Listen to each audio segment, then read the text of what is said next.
সে অন্য কথা, আমি কোনোদিনও চাইনি মেসি ভালো খেলুক। রিয়েল মাদ্রিদ আর রোনাল্ডোর ফ্যান বয় হলেও নেইমার আর রোনাল্ডোকে কাঁদতে দেখে আমার যতটা খারাপ লেগেছিল, মেসিকে আজ কাঁদতে দেখে আমার ঠিক ততটাই খারাপ লাগবে।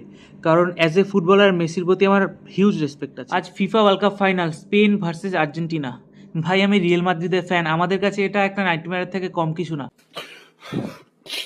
ওয়ার্ল্ড কাপ শুরুর আগে যে কোনো রিয়েল মাদ্রিদ ফ্যানকে যদি জিজ্ঞেস করা হতো কোন দুটো টিমকে তোমরা ফাইনালে চাও না, তাহলে সবাই দুটো টিমের নাম বলতো, আর্জেন্টিনা, স্পেন। আজ তারা ফাইনাল খেলছে, কাকে সাপোর্ট করবো বুঝতে পারছি না। স্পেন জিতলে মনে হবে বার্সেলোনা জিতেছে, আর আর্জেন্টিনা জিতলে তো কথাই নেই, ওদের টক্সিক ফ্যানরা আগামী 1 মাস সোশ্যাল মিডিয়া দখল করে বসে থাকবে।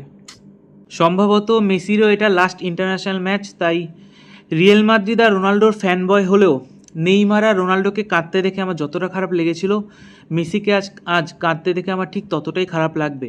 কারণ অ্যাজ এ ফুটবলার মেসির প্রতি আমার হিউজ রেসপেক্ট আছে। আর ছোটোবেলা থেকে এখন অবধি ফুটবলের প্রতি ভালোবাসা, এক্সাইটমেন্ট জিয়ে রাখার জন্য রোনাল্ডো আমার কাছে যতটা রেসপন্সিবল, মেসিও ঠিক ততটাই। সে অন্য কথা, আমি কোনোদিনও চাইনি মেসি ভালো খেলুক, আর এটা অত্যন্ত স্বাভাবিক রিয়েল মাদ্রিদ আর রোনাল্ডোর ফ্যানদের কাছে। কিন্তু আজ একটা ম্যাচে আমি চাইছি মেসি ভালো খেলুক, নিজের টিমকে ওয়ার্ল্ড কাপ জিতিয়ে হ্যাপি রিটায়ারমেন্ট হোক। এরকম একটা লেজেন্ডের হ্যাপি রিটায়ারমেন্ট হওয়া দরকার। রোনাল্ডোর হলো না, কিন্তু মেসির হোক।